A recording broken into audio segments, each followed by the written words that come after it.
Welcome everybody in the lecture hall. Welcome everybody on Zoom. Welcome everybody watching us from the future, the recordings, preparing for the exam.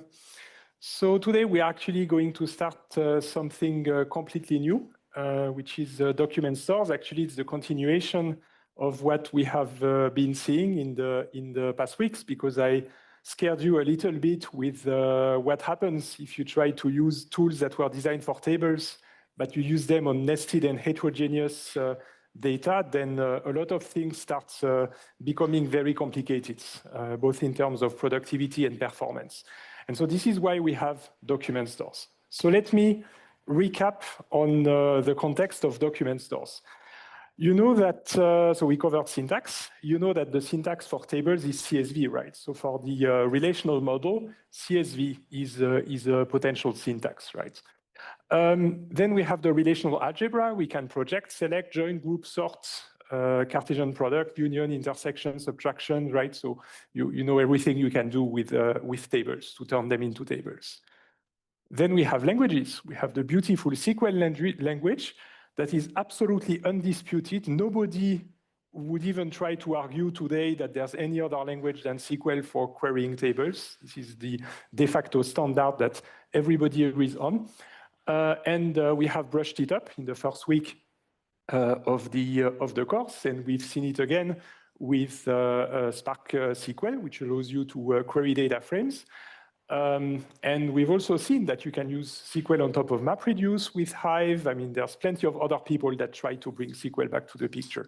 Phoenix is another example, right? So SQL for querying tables is everywhere. Strange, it's actually, yes, now it goes to the next slide. I was wondering what was happening with this.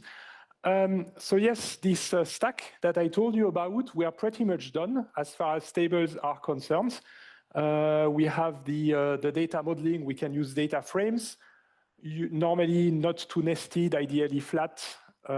Then we have Spark that can process them. We can even use storage as tables using HBase. And again, you can add SQL on top of HBase. We can use Spark SQL on top of Spark. So you all agree we've done that, right? Now we can use SQL on a cluster. Who agrees with that? Right? So that's done.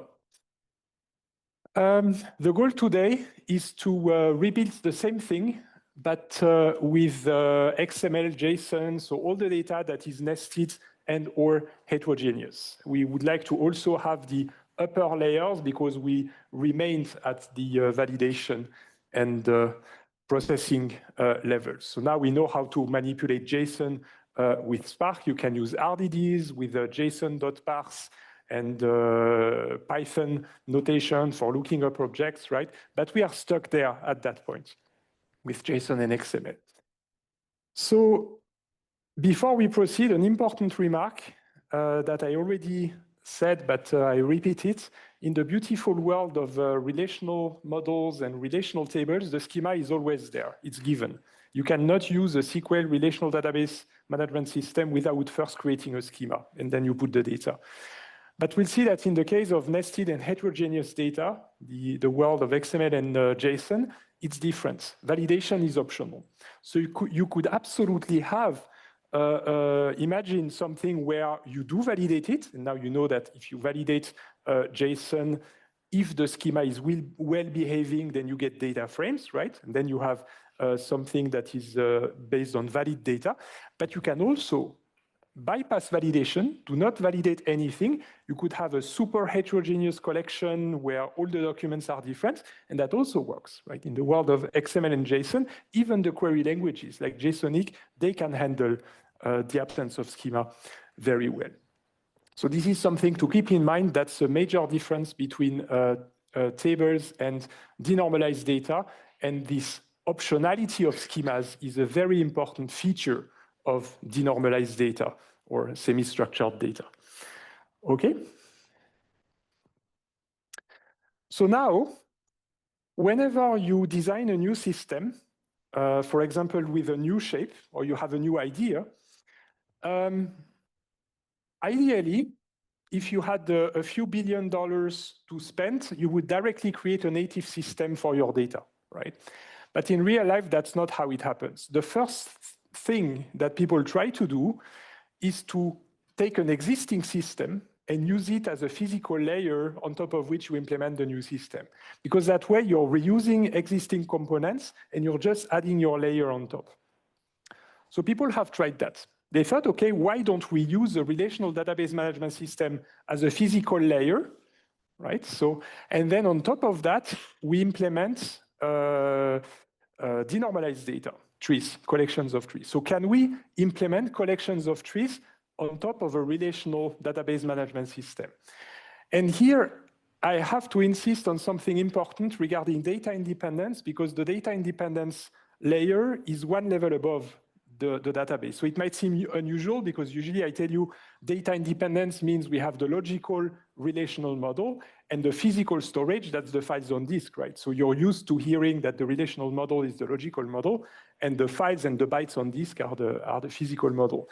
But here, the relational database management system, PostgreSQL, becomes a physical layer that is hidden from the user, and the goal is to add a layer on top that exposes collections of trees to the user using the relational database management system as a physical layer. For whom is that clear? Right? Okay, so let's try that. People have tried. So actually it works in simple cases. For example, if your JSON objects are all flat like this, you agree that this JSON object corresponds to that relational row, right? Who agrees with that? Right? Very good, right? It's just the keys give you the columns and the values give you the values of the records. Do you agree we can do the same thing with flat XML? Who agrees with that? Very good. So we can also map it in this way. We can also map several XML documents that look a bit the same in the structure. Now we get a table with 2 records, right? That shouldn't be new because I told you, when you denormalize the table, you get collections of trees, right? So now we have a collection with 2 trees because now you know that XML documents and JSON documents are trees. So we have a collection of 2 trees, but because these trees are flat and because these trees have the same structure, that maps into a table. So far, so good. Now, you can do the same thing with the schemas. You can map an XML schema, then, again, assuming that it's flat and simple enough, you can map it to a relational schema. Who would be able to convert that XML schema to a create table statement in SQL? Right? That's pretty much straightforward, right? So you would say create table with some name and then foo integer, bar string, foo bar boolean, and so on. Of course, you would need to look up the names of the types, right? But you just open the PostgreSQL documentation, you find out how they're called, right? But that's pretty much it, right? So we can map, and likewise with JSONs or JSON schema, right? We could also map a JSON schema to a relational schema, again, if it's flat. Right, I'm assuming here that it's flat. Who is still with me? Right? But here's the thing. What I've showed you was neither nested nor heterogeneous. We just had flat trees and they all looked the same, similar structure. But where things are breaking is precisely when the data stops being flat and homogeneous. What about data that's nested? And I'm not just talking one level of nestedness, like a table in a table in a table in a table, like 4, 5, 6 levels of nestedness, and highly heterogeneous in the sense that the documents might have a completely different structure, right? Think of polymorphism, for example. So this is what we would like to address. So can we also handle nestedness and heterogeneity on top of tables? Well, people have tried. For example, if you have nestedness like this, but still there is some structure, you agree that when you have a table in a table, technically you can disentangle this spaghetti and turn it into 2 tables, right? And then you would join them, right? Who agrees with that? Right? So there is a relationship between the fact that you nest tables in tables and the fact that you can unnest them by putting them in different tables. Right? So that's the idea of normal forms, right? So the data here would be not just in the first normal form, it's even in the second, third, maybe even higher normal forms, right? And here we have a totally denormalized document that's not even in the first normal form, right? Because it has nestedness. So we can do that, apparently. In that case, we can still fit it in tables. Can we deal with heterogeneity? Well, some of it. For example, it could be heterogeneous because we are missing some fields, right? But that's no big deal. We just put nulls, right? You agree that in PostgreSQL or in a relational database management system, we can just put nulls, right? But this works because we're just missing fields, right? Imagine if we have extra fields, then you need to add an extra column, fill it with nulls, except at the place where you have the value, right? And you know that's a heavy operation in PostgreSQL or in a relational database management system. Who still agrees with me? We can do that, yeah? So we can handle a bit of heterogeneity. In fact, who read the Dremel paper? Some of you, very good. So you see that they actually did that. They did exactly this. They took a hammer and they hit trees and forced them into tables. This is actually the mapping you get is exactly that, right? So you have the tables here. By the way, you have a schema. It turns out that this is a protocol buffer schema, but that could be also JSON or XML schema. It doesn't matter. We have a schema. It's nested. You see the nestedness is here in here. It's not flat at all. There's nestedness. And hitting it hard enough with a hammer, they actually made it fit into tables like this, right? So this is the mapping. It's magic, and then you can fit that nicely into Parquet or a similar format. So in fact, it was done. But now let me ask you a question. If I give you a query on the data, the ones that is on the left, very intuitive with a hierarchy, and now I ask you the query that I would like to do there, implement it as SQL on the Dremel physical tables, who would be scared? Right, just like the cat, right? This is very scary because the level of complexity that you would get to write all of the queries would be insane, right? So maybe as a data engineer, you can do that, but you certainly do not want the end user to have to go through this, of actually writing SQL queries on this. Because you really need to understand when you do this, that this is the logical level, this is what the users see, and you really need to understand that the data independence layer is right here, and relative to this, this is actually a physical implementation that we need to hide from the user, right? And of course, there is yet the next level. If you put that in a relational database, then there will also be the file. So there is a second data independence layer, right? So it's all modular. Who is with me? Right? Okay, so we could technically write SQL queries on the mapped table. That would be very scary to do. What we could also do, and that's what we do with Spark SQL, is we write queries that have lateral views in order to unnest and unbox the arrays, and as I showed you 2 weeks ago. But then it means that you will want to write queries like this, right? Who is also scared by this, having to write queries like this? This is exactly what happens if you have 4 or 5 levels of nestedness, even already 2 or 3, and you have heterogeneous data. If you try to use SQL, this is what you will have to end up writing. This is what it looks like when you do that. It works, but you realize it wasn't made for that, right? SQL was never designed to query denormalized data, right? So it can be done.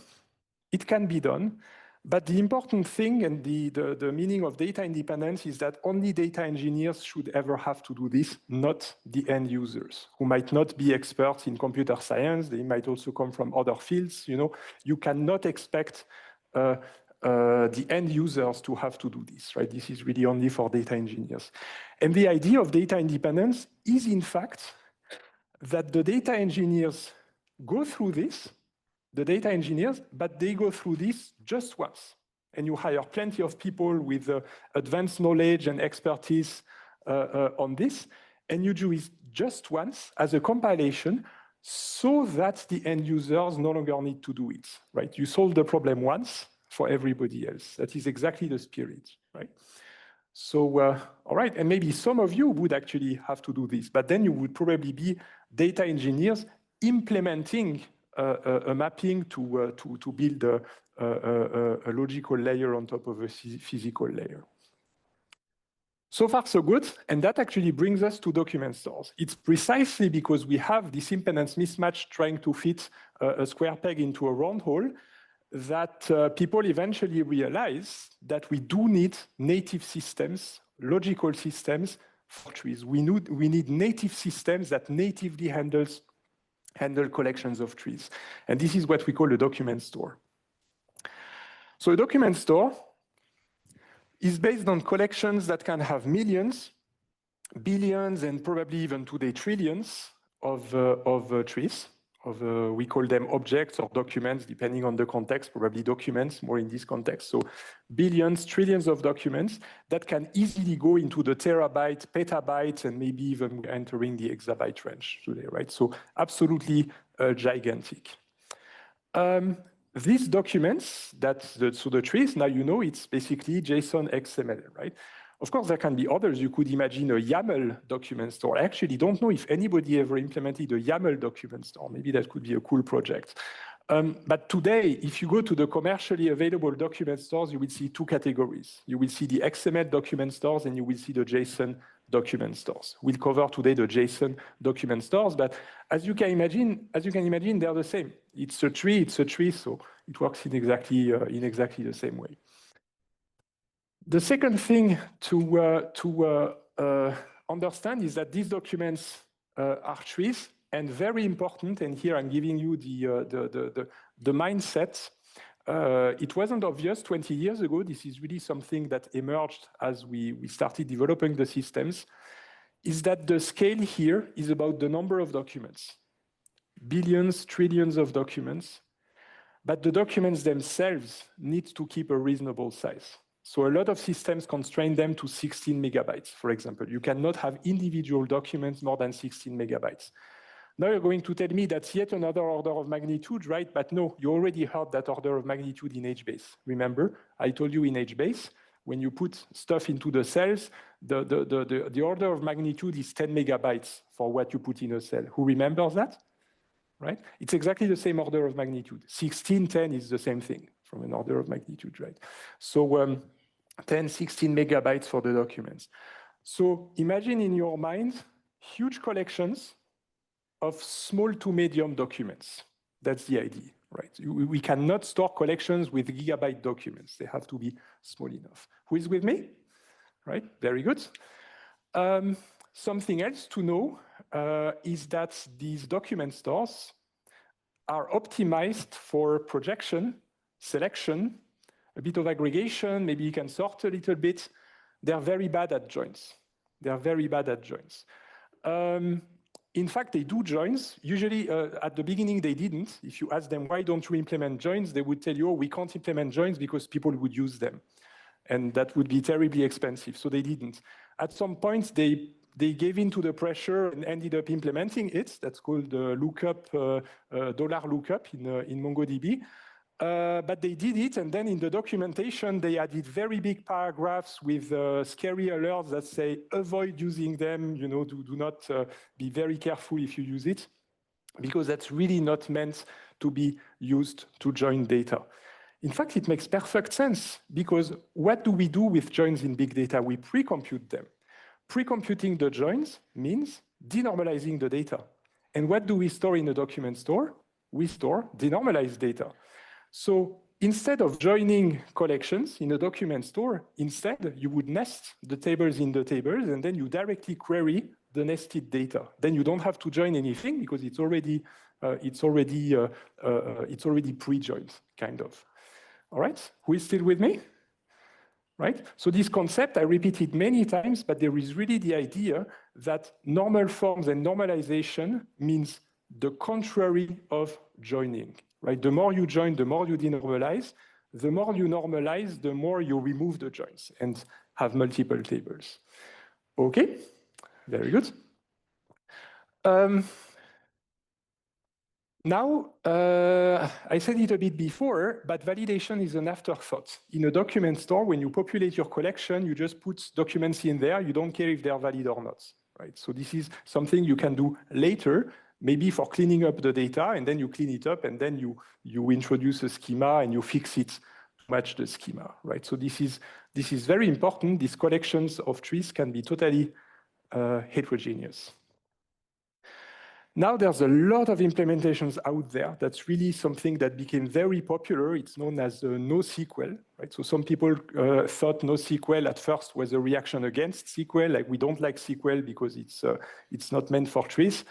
But now I think the consensus would be more that NoSQL means not only SQL. Right? SQL is part of the picture if your data is flat and relatively homogeneous, but not only SQL, because if your data is nested and heterogeneous, then you need to consider other tools, APIs and languages. So what do we have here? We have all these technologies. So first, you can recognize some of them that have XML because they have an X in the name, like ExistDB. By base X, as you can imagine, is also XML. And then we have MongoDB that's JSON, CouchDB that's JSON, Elasticsearch JSON, CloudEnt is JSON, MacLogic I think is both of them. That was one in the of the early ones. You might have heard of it when the Obamacare was implemented. That was MacLogic who got the mandates to build the database. And yeah, also in Microsoft Azure there's further products like DocDB. Okay, basically, they have a few minor differences, but really they work in a very similar way, which is why we're just going to focus on one, MongoDB. But once you know how to use that one, you'll know how to use the others. That's really not a problem at all. You just, as usual, you just read the documentation, then you realize it just works in pretty much the same way. So we are going to now focus on MongoDB. Who is ready? Okay, very good. So let's look at MongoDB. MongoDB is not based on data lakes. It's not like when you have HDFS or S3 and you put your files on there and then you use Spark or MapReduce to query them. Not at all, completely different.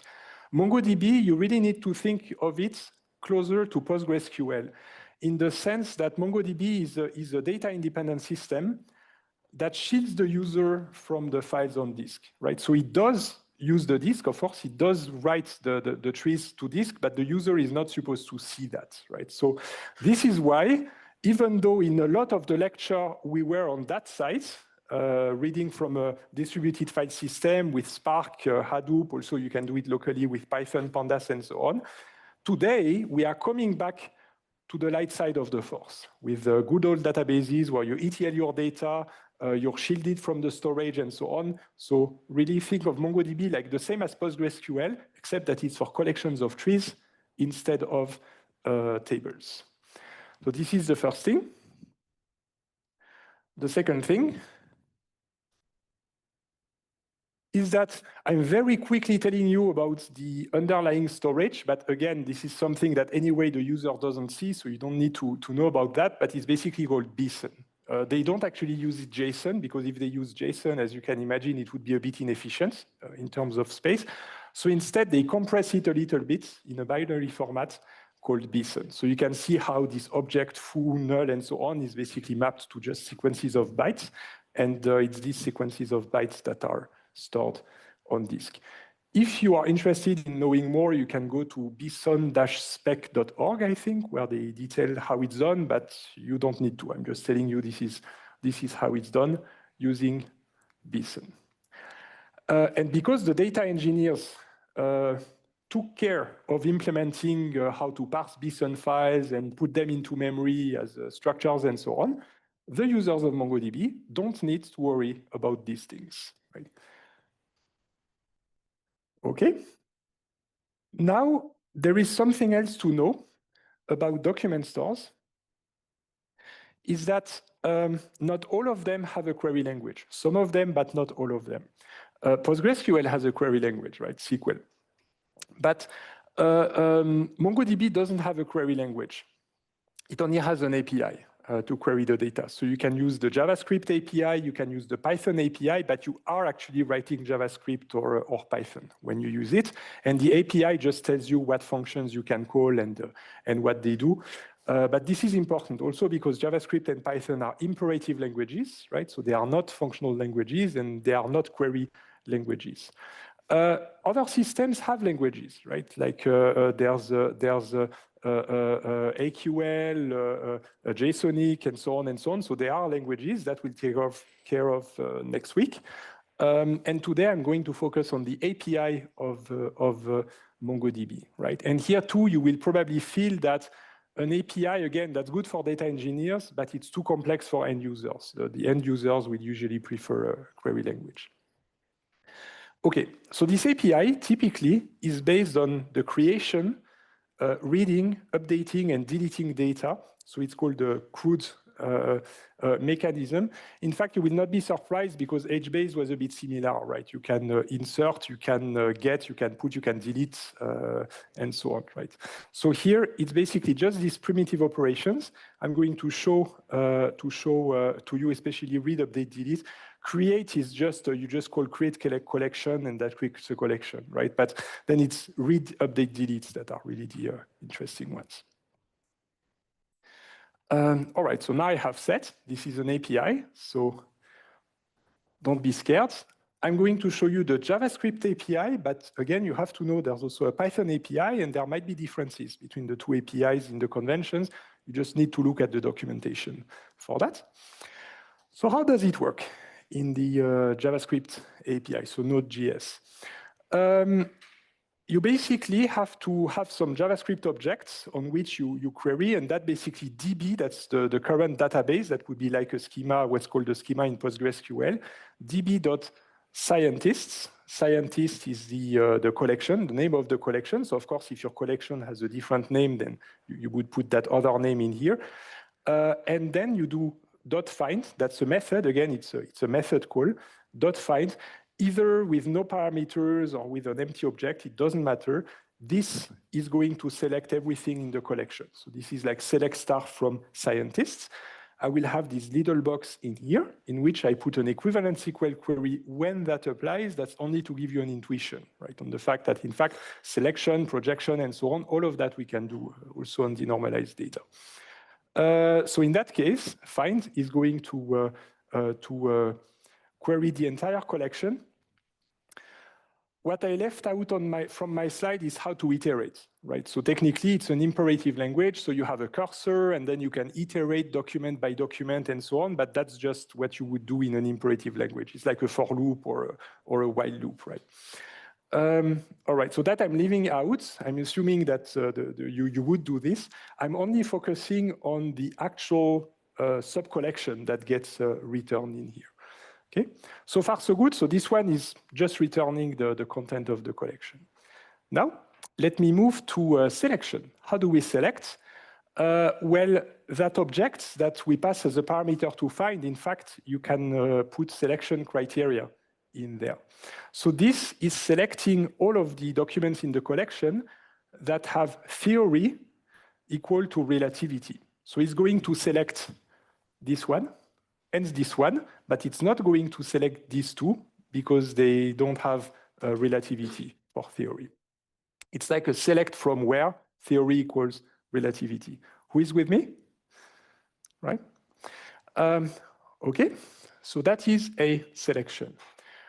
We also have projections, and again, I warn you, it's an API, so the projection means you need also a method call, you chain them, right? Just like with Pandas or other APIs.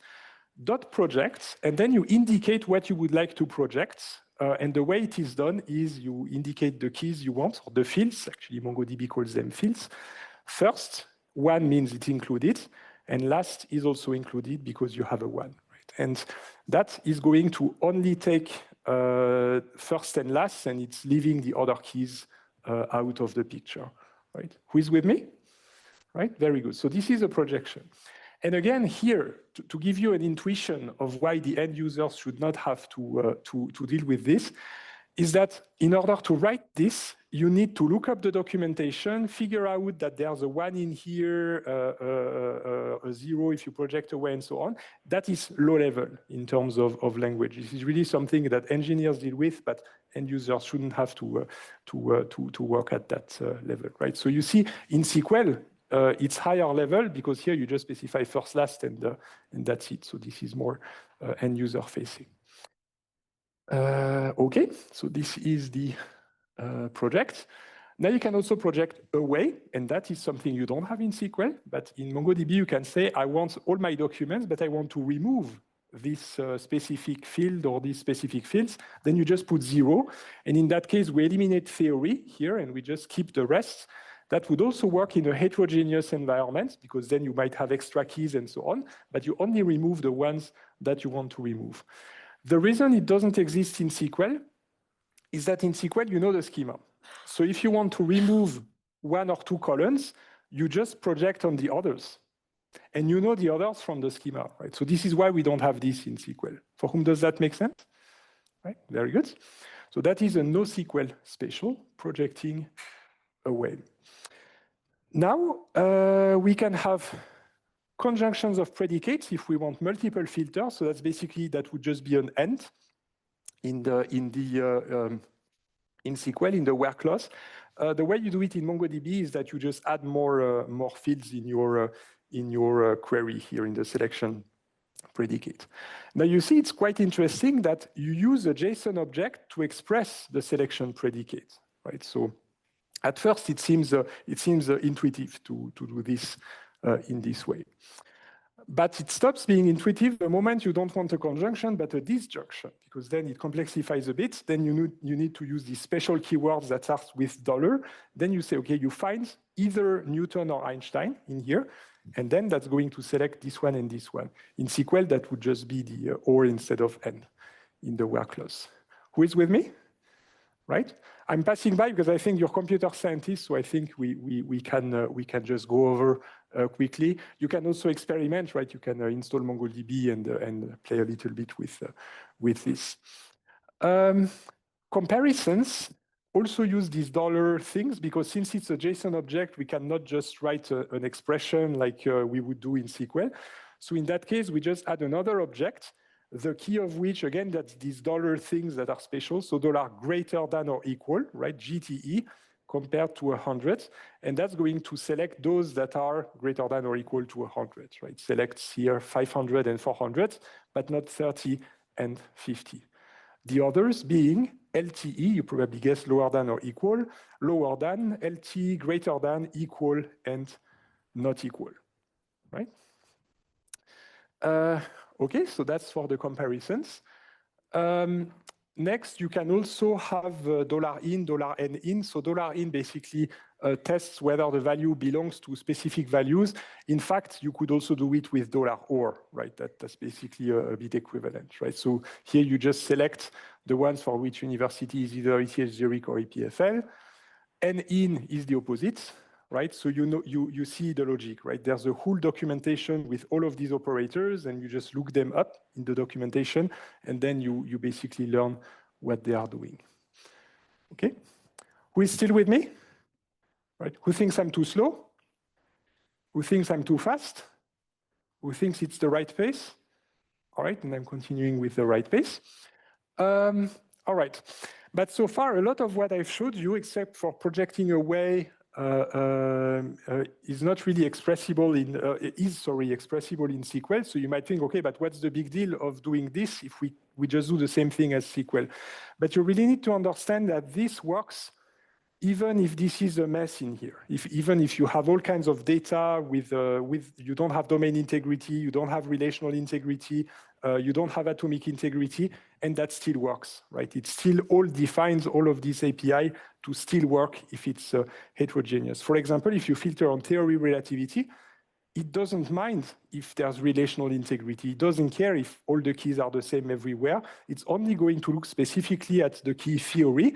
And maybe the key theory is not there in some object, but that's totally okay. Then it's just not going to return it, right? So there is no error when you do this, and the whole thing is fine-tuned in this way. You can also query for absent values, right? So in SQL, you would use, but again, that's pushing a bit to the limits, but you say theory is null, right? You can test if it's not there. And here you do the same. What's important is that for the purpose of this selection, MongoDB conflates null and absent, right? It's basically treating them in the same way, right? It's not the case everywhere. There are cases where it makes a difference, but in this very case, it's conflating null and absent, which is why the query in question is going to return that object right here that doesn't have the theory field. Okay?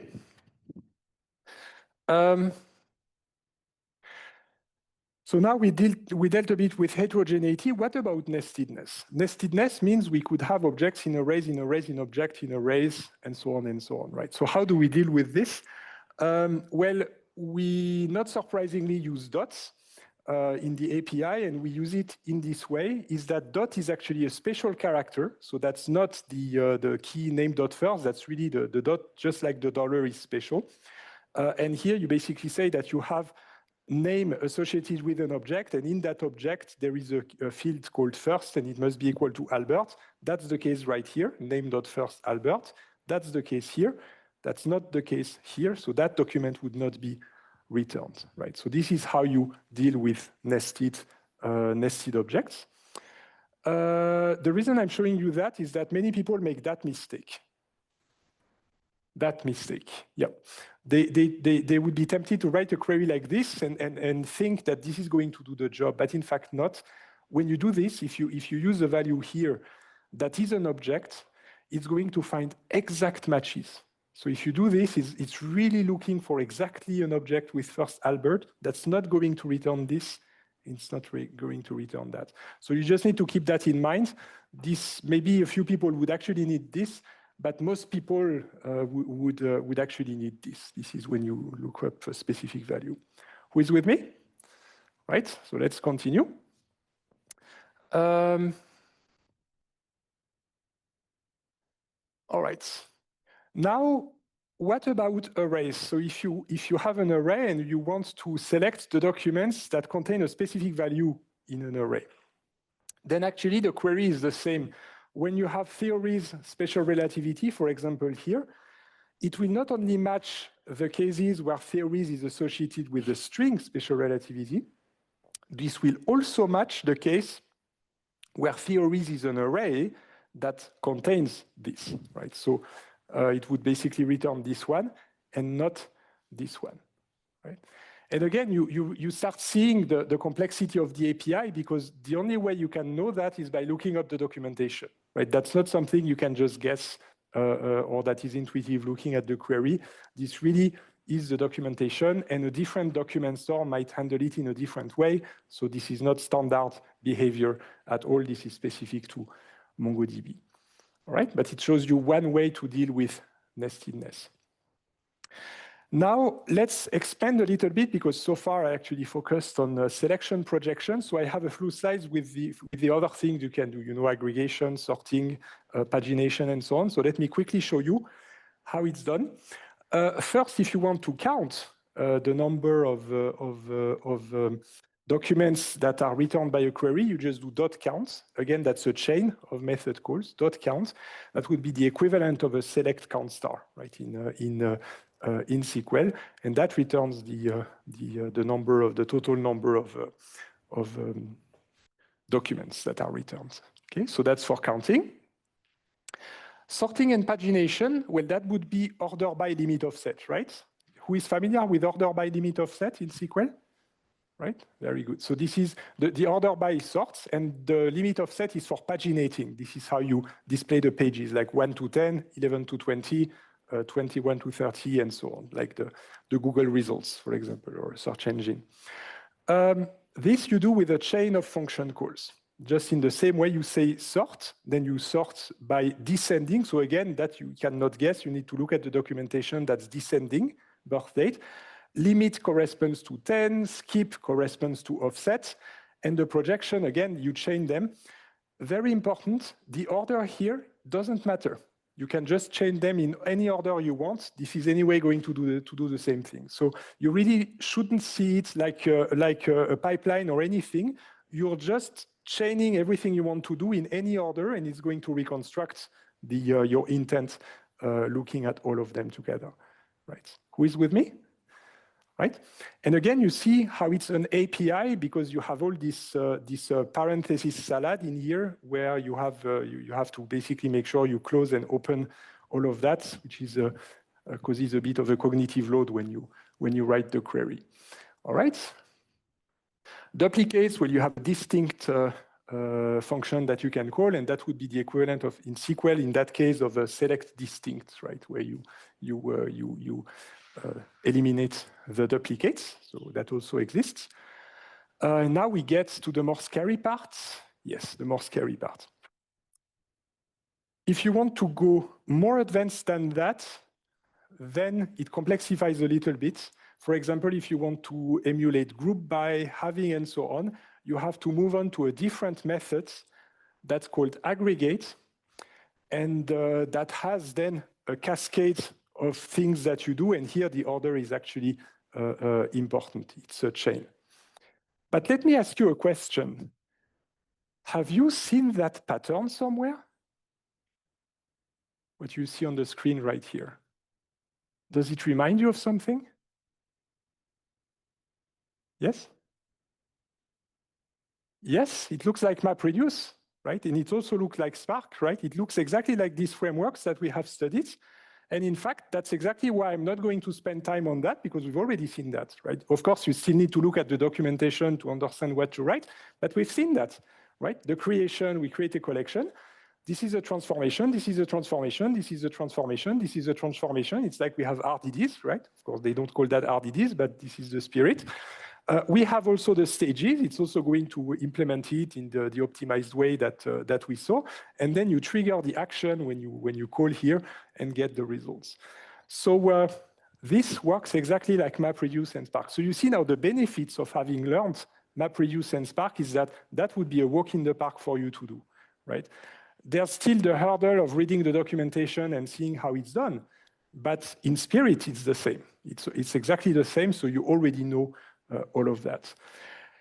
And now that I've shown you that, I now show you the equivalent SQL. And you see select from where, group by, halving, order by, limit of set. It's another opportunity to remind you of the exact order in which they appear in SQL.